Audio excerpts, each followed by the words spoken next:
Okay, without any delay, let us start with the session now. The minute we think about organic chemistry, the first thing that comes to our mind is about carbon and hydrogen. Got it.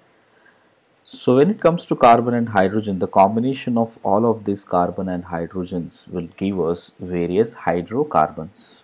This is how we will have different organic compounds. Okay. Now, carbon do exist in various allotropes. One of the important allotropes which would be significantly using in organic chemistry is graphite. Let me just brief through all the allotropes of carbon which we usually need to know for JEE syllabus, and then we'll focus more on hydrocarbons. Okay, students, check out. First, let us start with diamond. Diamond would have an tetrahedral structure. Okay, so I'm pretty sure all of you are aware of that. That every carbon would appear to have a tetrahedral structure. Okay, and the hybridization on each and every carbon here, if you check out, is sp3 hybridization. Right, everyone? I think all of you know that. So, every carbon in diamond is an sp3 hybridized structure and it makes a tetrahedral geometry. Now, generally it would have, in fact, it is a covalent solid, which means throughout the entire molecule there are only covalent bonds. Because of its high bond strength, it is hard and also it is electrically insulator. Okay, it does not conduct any electricity. But it is a good conductor of heat which can be used for precision thermometer. So, to understand the exact precision of thermometer, whether it is giving the right reading, we will use diamond. Alright. So, this is the brief detail you need to know about diamond. Now, coming to graphite. Structurally, if you see graphite, it would have this hexagonal structure and it is all planar. So, this kind of a planar structure would have a geometry, would have an hybridization of sp2 carbons. They all will have sp2 carbons, which will be trigonal planar. So, it possesses a geometry of trigonal planar. And you can see it has an hexagonal layering all through the entire chains. Got it? You can see it has an alternate double bond system which will keep carrying throughout the structure. Now, if you check out the average bond order as in the number of bonds that is existing between any two carbons. So, the bond order in the same would be approximately 1.33. So, the bond order in graphite between two carbons is 1.33. Between two layers, see, this is a covalent molecule in a particular layer, but as an entire structure, if you observe this layer, suppose here you can see that this layer and this layer, they both would have van der Waal interactions between them. So, they will have this van der Waal interactions between two layers. Got it? I think all of you understood that. Yeah. So, every Yes, sir. layer, okay, beta. And on each layer, right, if you see, because of this van der Waal forces of attraction, you can easily move on or slip on one layer over the other. Got it? Because its viscosity between the two layers would be less. That makes it a very good lubricant. Okay. Got it? So, graphite is used as an non-aqueous or a solid or a powder form lubricant. Graphite also has a high melting point because of its strong bonding character, and it is electrically conducting because one of the electron on each carbon is present in pure p orbital, so which can be utilized for uh, moving from one layer to the other layer. So that's how it will be electrically conducting.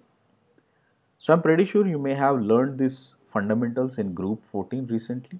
Okay. Now, check out fullerenes.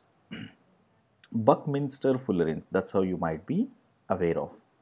So in Buckminster fullerene, the structure would be of hexagonal and pentagonal rings.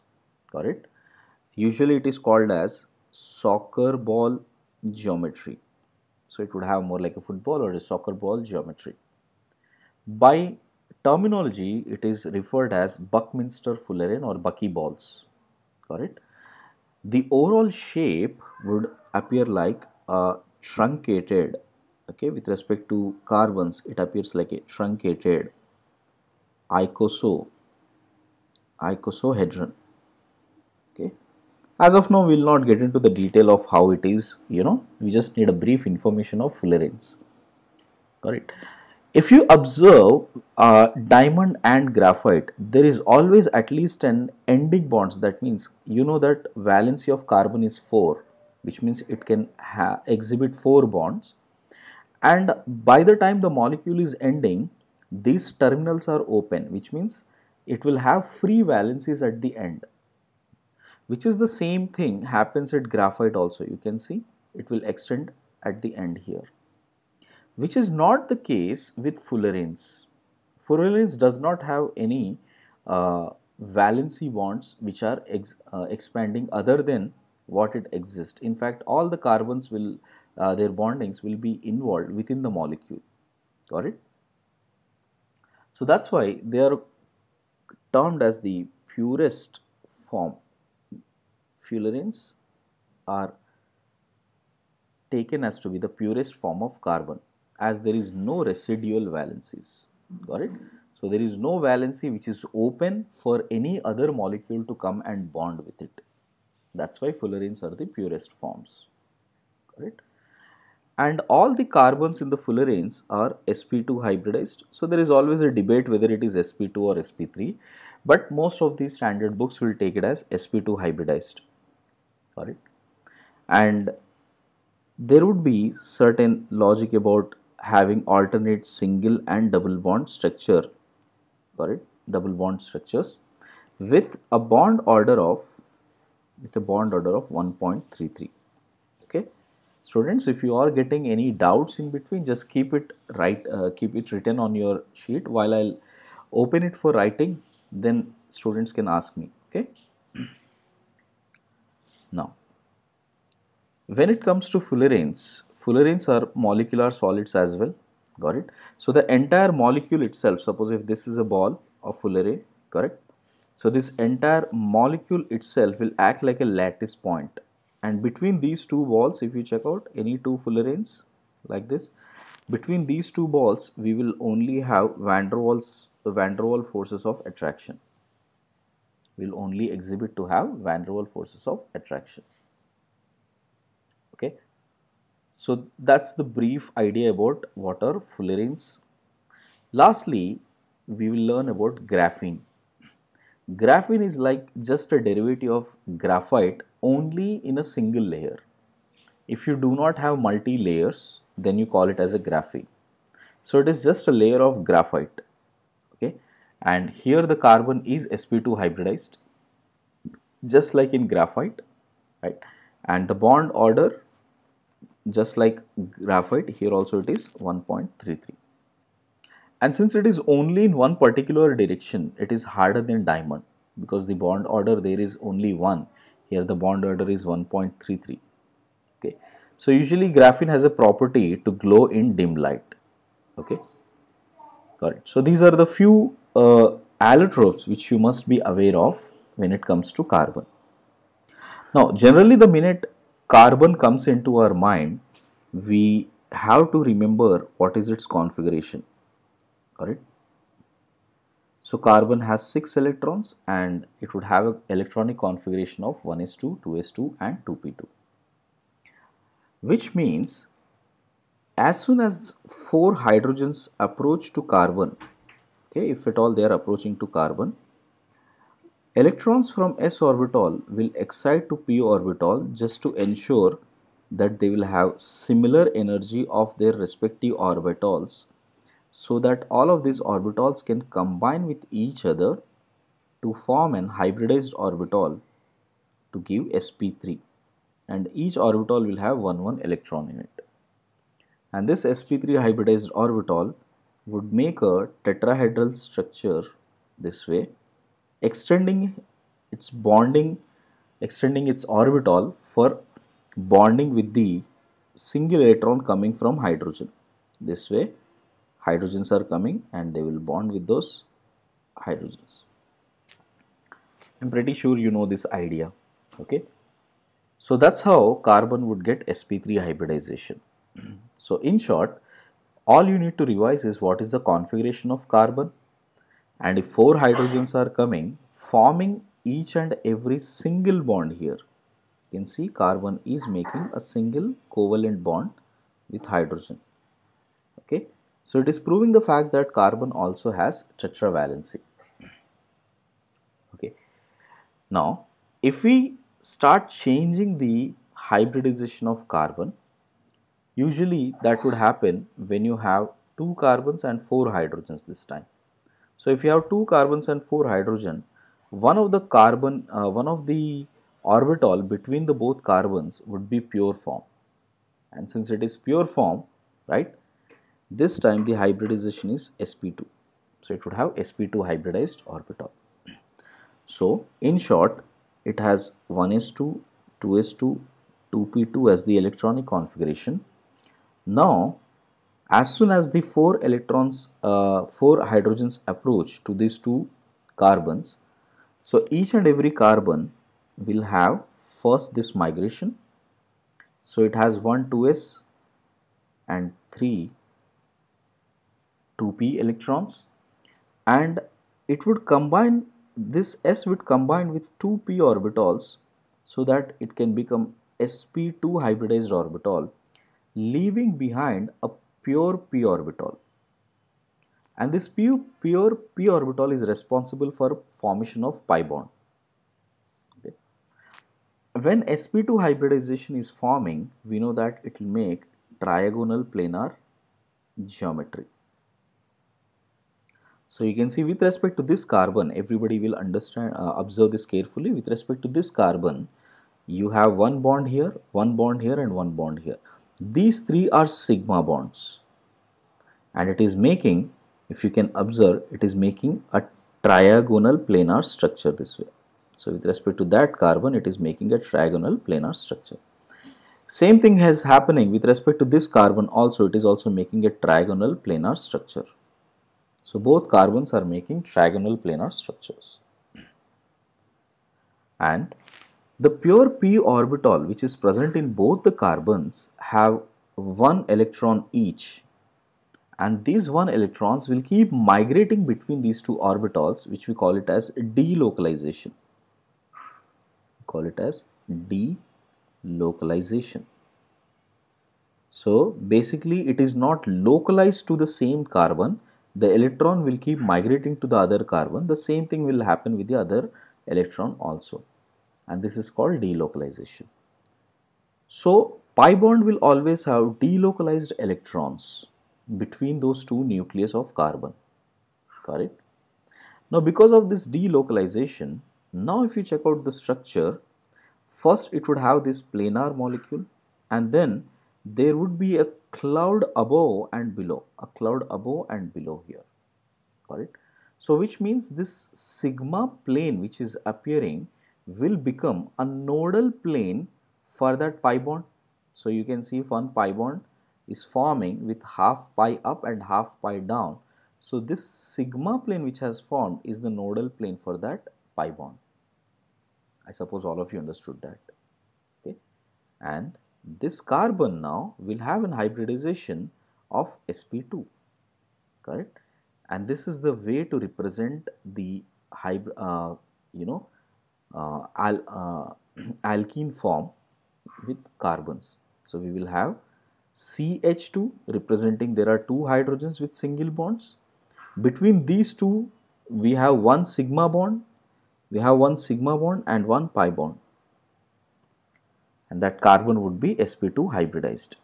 So in short, wherever you see a double bond with a carbon, it has to be an sp2 hybridization. Got it? Single double bond I am saying. I think all of you understood that. Now, structurally, when you write an organic compound, you will show it this way, that there are 1, 2, 3, 3 single bonds here. These 1, 2, 3 are sigma bonds. Similarly, 1, 2, 3 are sigma bonds with respect to this carbon, and this above one is the pi bond. Okay. And we would have various angles associated here. Generally, if you have a simple if you have a simple sp2 hybridized center, for example BF3, it is a simple sp2 hybridized center. So boron will have 3 fluorines on it, and the bond angle which it makes is 120 degrees. I'm pretty sure all of you are aware of that.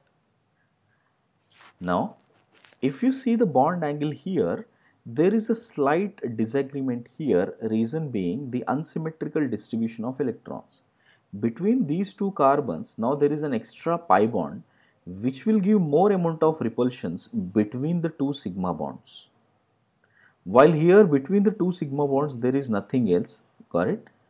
So there would be push of this electrons away from this carbon.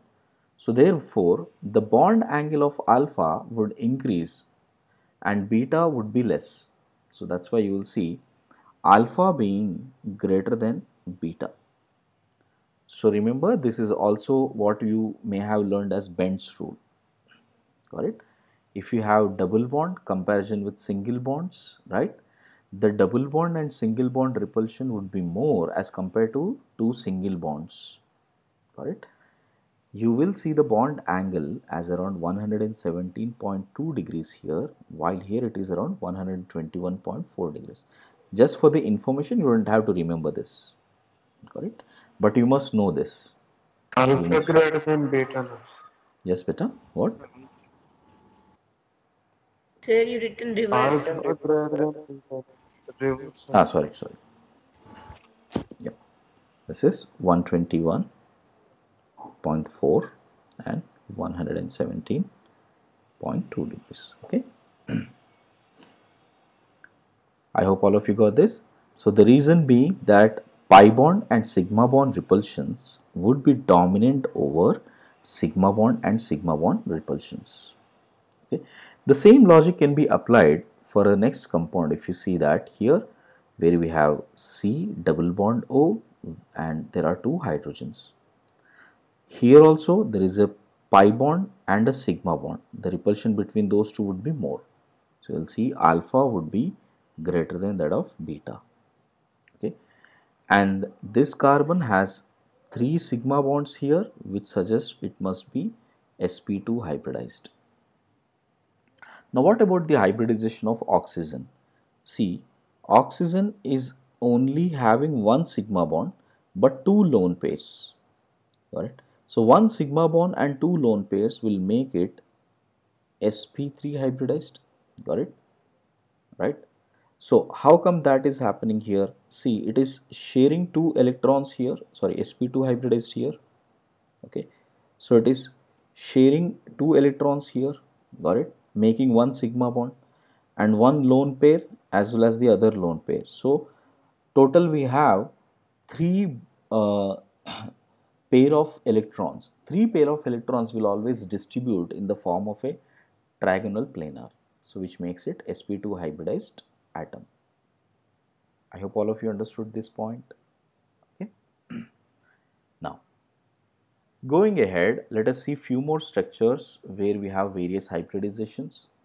In case if carbon and carbon will have triple bond, which means it has sp hybridized carbon now. Got it? And in fact, this carbon is making one S and one P to mix and making one sigma bond on this side and one sigma bond here. So there is one sigma bond on this side and two pi bonds between those two carbons. So which makes the fact that if you check out the bond angle here, got it, or here, the bond angle here is 180 degrees. And there are two pi bonds here, got it. So one pi bond would be suppose if at all I take this as the linear line on which these two carbons and hydrogens are present, then above there would be a cloud, here also there would be a cloud. Now imagine a cloud that is coming out of the plane, and one more cloud which is going inside the plane.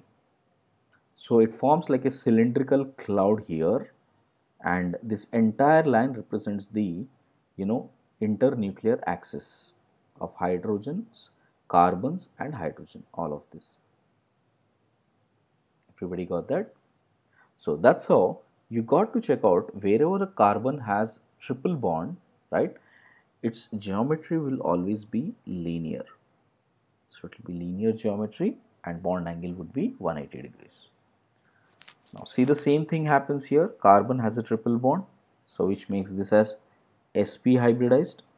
Nitrogen has one sigma bond and one lone pair, which also makes this as sp hybridized. Correct? Now this is a very interesting case, a special case here, correct? So these are called cumulative double bonds. So what's happening in cumulative double bonds? Suppose if you have carbon, right, two hydrogens on it, then a sigma bond with another carbon, another sigma bond with another carbon, and then we have two hydrogens. Okay, in short, if at all I write it as a molecule, it has to be CH2 double bond C double bond C H2. Okay. So we have consecutive double bonds. Correct? So consecutive double bonds are termed as cumulative double bonds. Now in cumulative double bonds, what we can observe, the last carbon here, this terminal carbon here has two hydrogens and one sigma bond with the carbon, which makes it sp2 hybridized. So that is sp2 hybridized. And same thing, we will see that this terminal carbon also becomes sp2 hybridized.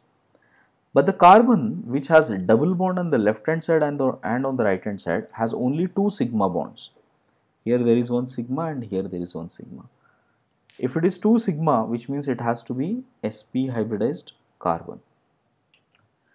Now structurally, if you check it out, suppose if these two hydrogens are coming out of the plane, which means if this hydrogen is coming out, see this representation, all of you remember that this is called the solid wedge. Solid wedge is always coming out, okay? And if at all I have written this way, this is called dash wedge, which means it is going in. So like with respect to this carbon, the hydrogen is going inside and this hydrogen is coming outside.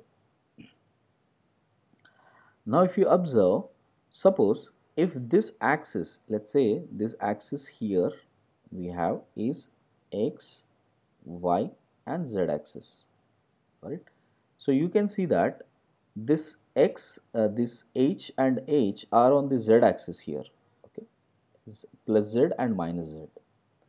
And on the y axis, this carbon might have a pi bond here, got it? So it would have a pi bond. So this pi bond will make a pi, this p orbital will make a pi bond with the other carbon. But this carbon, once it has finished up this pi bond, imagine if it has a bonding like this, and let's say this py bond has been done already, let's say, correct? If that is the case, what is the next bond which is left out for that? Okay, sorry, let me write this as the py here. Yeah, this is py and py. So the other orbital which it has would be px and px or pz and pz, depending upon what this carbon is giving. Now if you see with respect to this carbon, okay, it has two hydrogens on this particular plane and this sigma bond is forming with this carbon, making it as sp2 hybridization. So perpendicular to this plane, now we will have one more orbital and that orbital will make a bond here and that could be px and px. Okay, so either this would be py, then this will be px and px. Okay, all right, consider, okay, considering this as, suppose geometry here is x, y and z. Okay, so now that should make sense. So this Z, Px are in x-axis, Py are in y-axis, and this would be the Pz, right, which is making a sigma bond.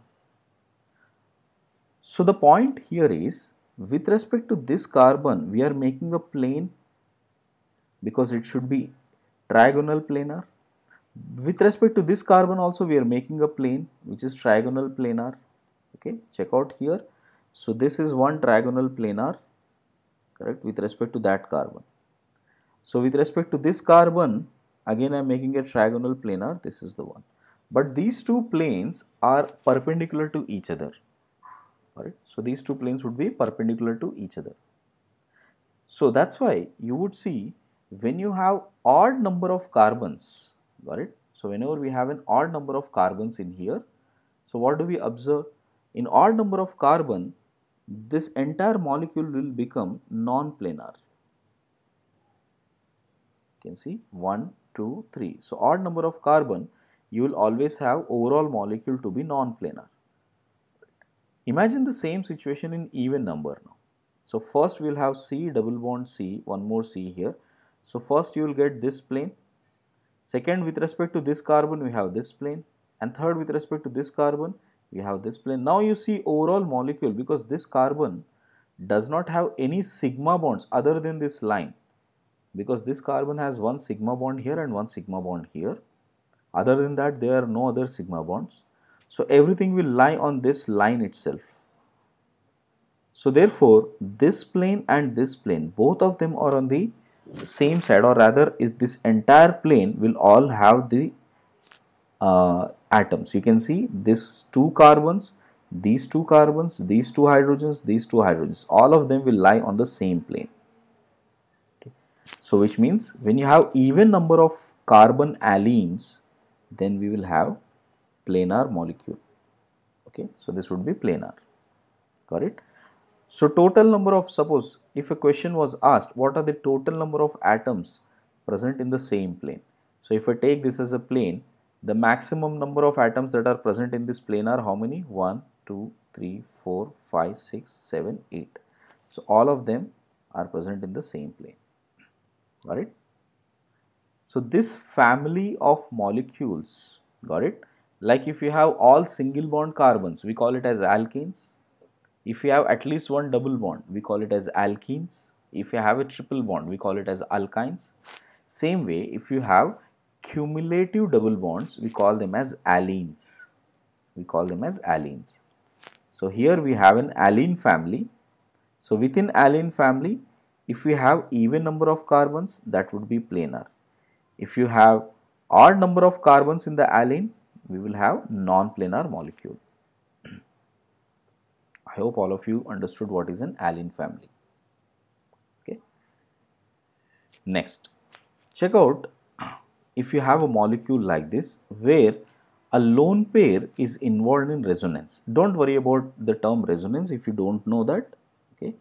So basically, resonance is the ability of certain pair of electrons to delocalized. See, these electrons were localized originally, but when they see one more double bond nearby, they will undergo delocalization. So as they undergo delocalization, this lone pair, which is present as a pair on nitrogen, is now being shared between carbon and nitrogen as a pi bond, like this. And the shared electrons between carbon and oxygen as a pi bond is now shifted as a lone pair. Got it? So you will get this structure. So these two are called resonating structures of each other. So these two are resonating structures.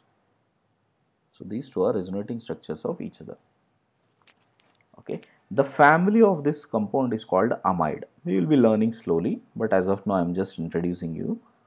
C double bond O N with any hydrogen or alkyl group, that is R group, that is called amide. Now in here, if you see the hybridization, suppose if I check out with respect to this carbon here, it is sp2 hybridized. Okay, second.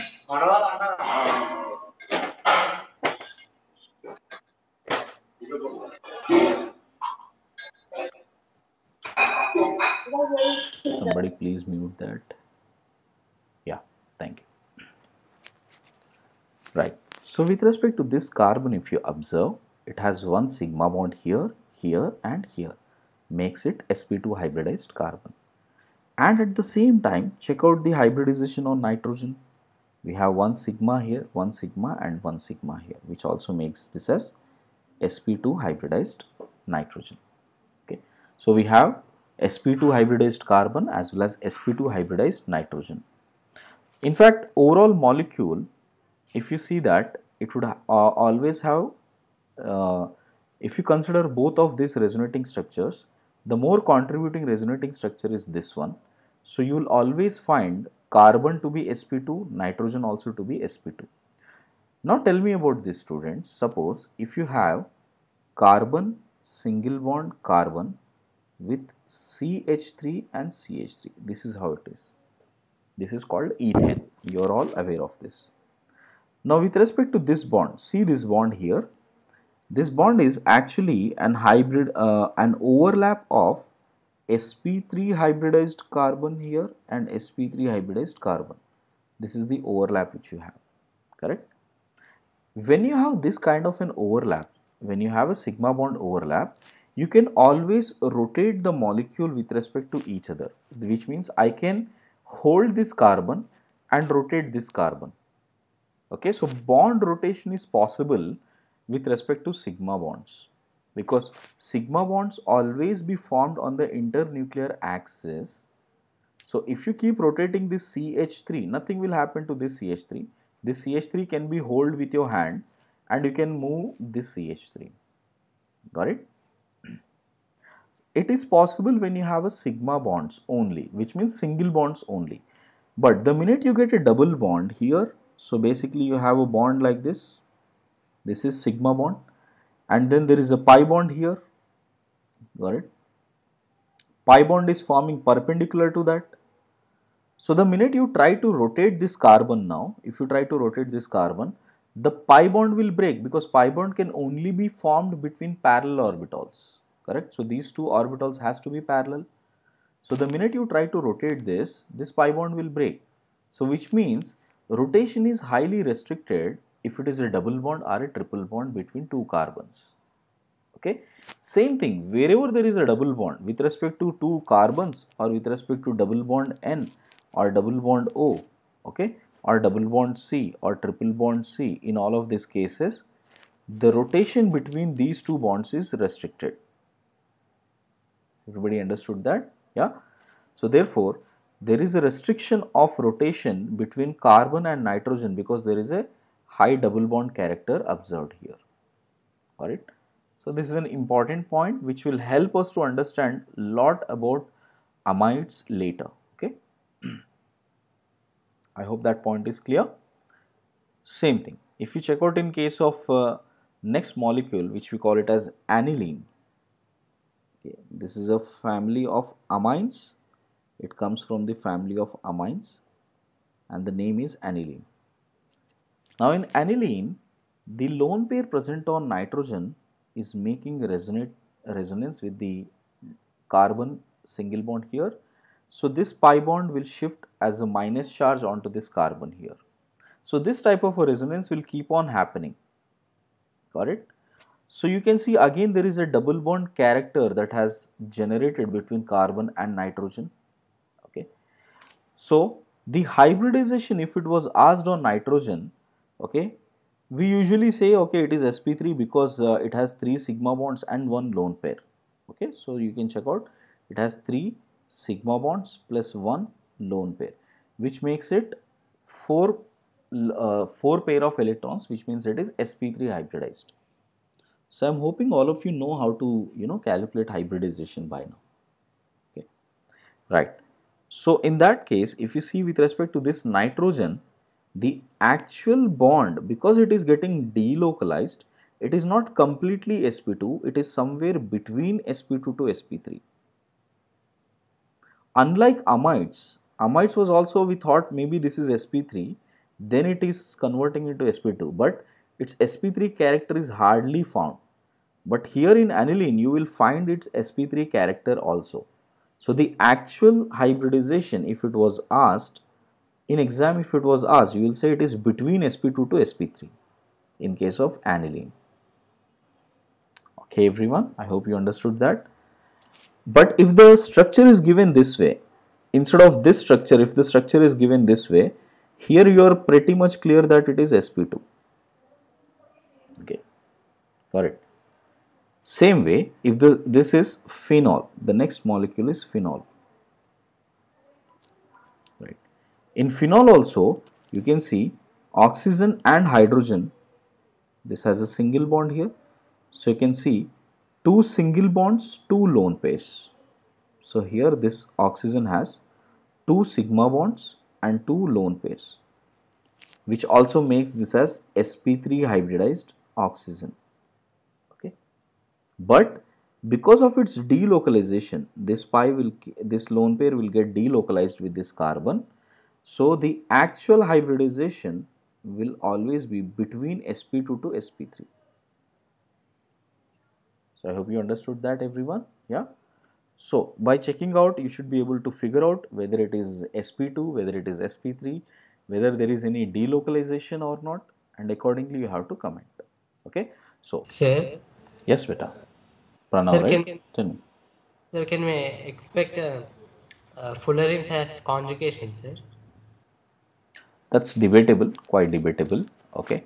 Uh, Certain books, in fact, some research papers suggest that there is a difference in the bond order between carbons which make the pentagon and carbons which makes the hexagon.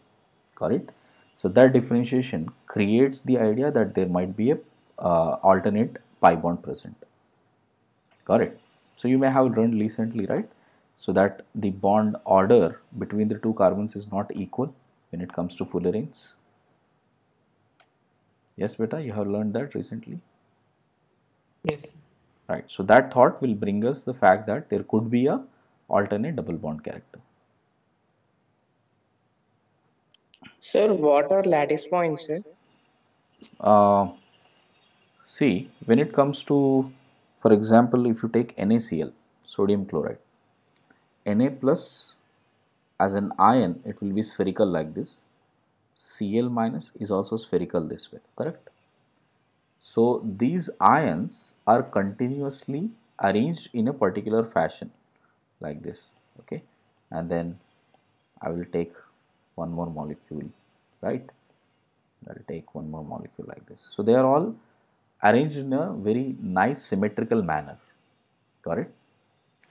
And this arrangement will give us a particular shape to the overall molecule. So in fact, NaCl as an overall molecule exists as a face centered cubic lattice, which means it will have a cubic shape. You can observe that, right? If you take a common salt and observe it carefully, it looks like a cube, right? So that is called a crystal structure.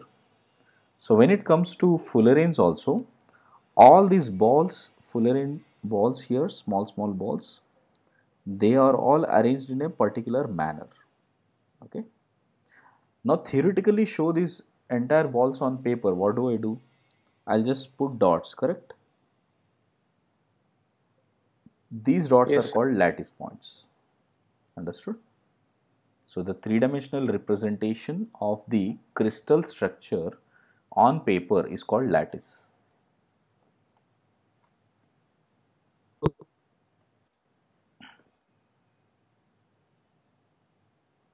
Have you started doing matrix in maths yet? Not yet, right?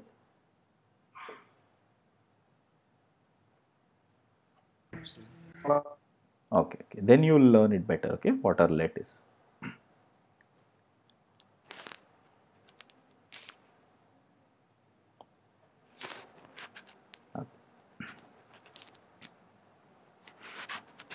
Okay, you don't have to write all of this because you know all this, right?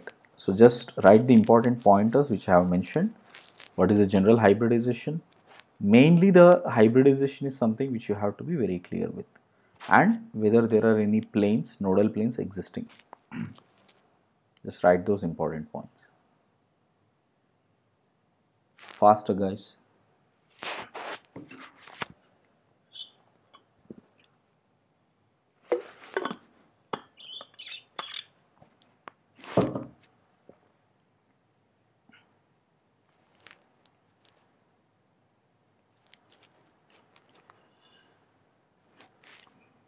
Mention the bond angles also and show that alpha is greater than beta. Write the reason.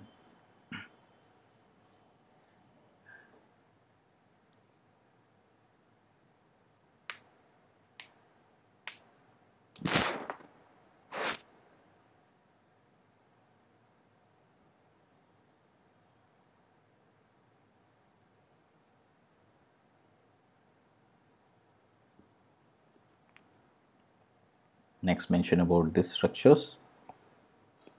Objectives to write the hybridization. Okay, so just specify the hybridization. Wherever the bond angle becomes an important case, just write that. Okay, so that's where I have mentioned. Like here, it's very important to understand the bond angles. Okay, next, write the cumulative bonds. Show the structure of allene.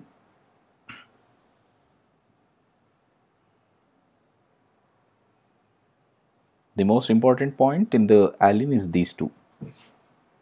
What happens in the case of even number carbon allene or odd number carbon? Okay, so this kind of questions have been asked in JEE before, like what are the maximum number of atoms present in a same plane? So you should be able to figure out based on this structure.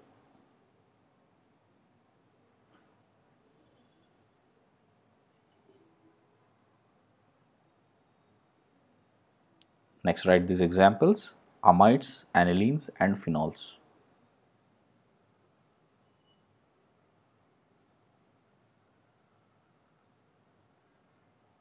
One of you have asked, like, this is, why nitrogen is here. This is a special case. Remember, amides are always found to be planar, which is a clear indication that nitrogen is always sp2.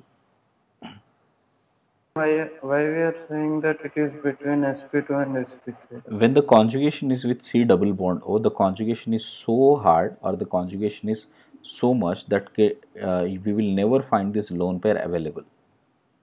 Got it? But here conjugation is only with C double bond C. So this is relatively much weaker conjugation compared to this one. So it would have both characteristics. Here it will have only sp2 character. Let us continue from here.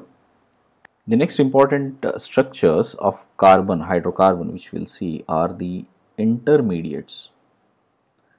Intermediates are the species which are very, very less stable and you cannot isolate them very easily, which means if you get this is called carbocation because it has a positive charge on it. So this is a carbocation. Okay. Older name was carbenium ion, but now we will only use the word carbocation. Similarly, this has a negative charge known as carbanion. So carbanion. Okay. If you have CH3 with a dot on it, it is called radical, carbon radical. Okay. And in this case, CH3 is termed as methyl. So it is methyl radical. So these are intermediates. Okay. So intermediates as in some unstable species whose lifetime is very, very less. So now in this case, if you check out carbon, it has 3 sigma bonds and 1 electron which is supposed to be there in pure P has lost. So this orbital has no significance in hybridization. So the hybridization on this carbon is only sp2. Got it? And it would be planar in geometry. While here, if you see, there are 3 hydrogens and 1 lone pair, which makes it 3 sigma plus 1 lone pair. So which makes it tetrahedral. Got it? But that is a geometry. But if you see the actual shape, I hope you remember the difference between geometry and shape. Geometry is a theoretical version which you need to have. Shape is the actual shape with respect to the sigma bonds. So with respect to carbon, there are 3 hydrogens which makes it pyramidal in shape. So it has a pyramidal shape. And here also if you check out, there are 3 sigma bonds with respect to this carbon. although there is a electron present in single electron present in carbon, which is an incomplete octet, so it would just exist as an unhybridized p orbital, okay, unhybridized pure p orbital. But the hybridization will only be with respect to rest of the bond, so it is sp2 hybridized. While here on this carbon, if you see, there are 3 sigma bonds and 1 lone pair, so that makes it sp3 hybridized. All these 3 intermediates are very, very important. We will keep coming across this all the time. So remember, carbocation will have sp2 hybridization and planar structure. Carbanion has sp3 with pyramidal structure. Radical will have sp2, right, which almost planar structure. Okay, why I am saying almost planar is because of this single electron there would be some repulsions, so it will lose some planarity, correct. But during the reactions it is almost taken as planar and then made the reactions, correct. So I hope all of you got an idea what are intermediates. Now suppose given any molecule like this, the task would be to find out the hybridizations. See, one of the questions I will do, like just keep following what I will do and how I am making the hybridization. See, this with respect to this carbon, I can see there are 3 hydrogens, all will be single bonds, and there is one more single bond. 4 single bonds make it sp3, correct. With respect to this carbon, 1 sigma here, 1 sigma here, 1 with hydrogen, and the other one is pi bond. So the minute you come across a pi bond, 1 pi bond, it has to be sp2. Same is the case here, this has to be sp2, this has to be sp3, this has to be sp3, correct. Now check out with respect to this carbon, single, single, single, single. So all 4 single bonds, 4 single bonds adds in, it is also sp2 hybridized, sp3 hybridized.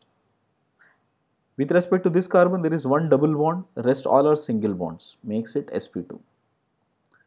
With respect to this carbon, we have 2 pi bonds, immediately you can say it has sp. Okay, same way with respect to this carbon, we have 2 and 1, 3 sigma bonds and 1 pi bond, makes it sp2. This also becomes sp2. Oxygen, it has 2 lone pairs, 1 pi bond, 1 sigma bond, makes it sp2. Carbon here, 2 hydrogens, 1 sigma here, 1 sigma here, total 4 sigma, makes it sp3. This carbon, triple bond, which means it is sp, this is also sp.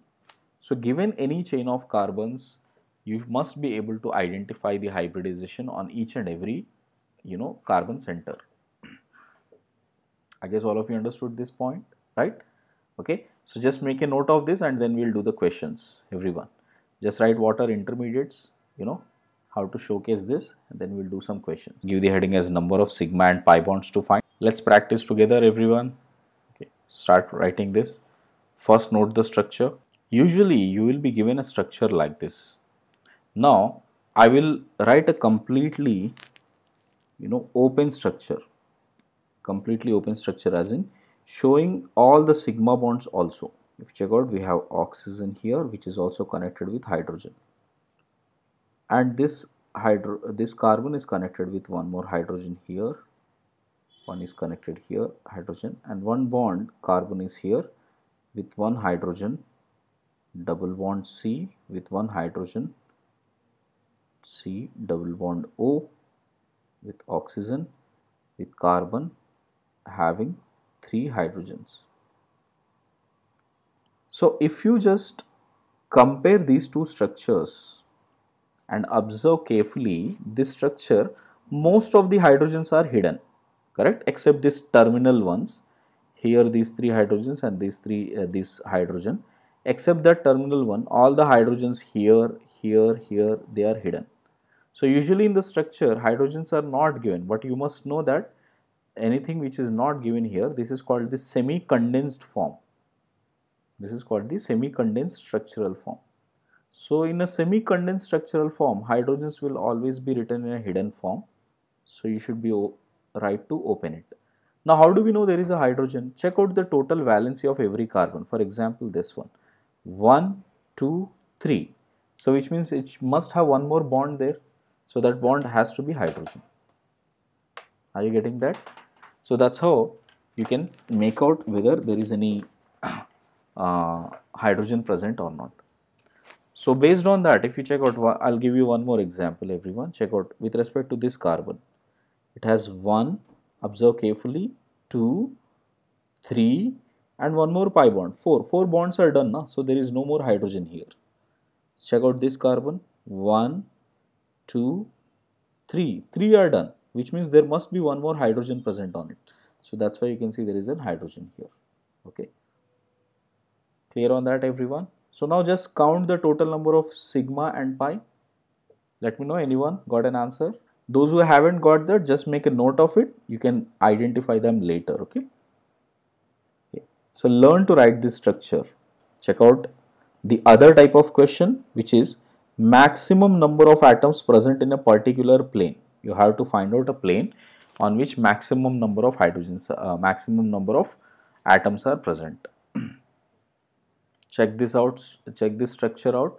I have kept it in a completely open structure and see how many number of atoms are present in the plane where it has maximum number of atoms.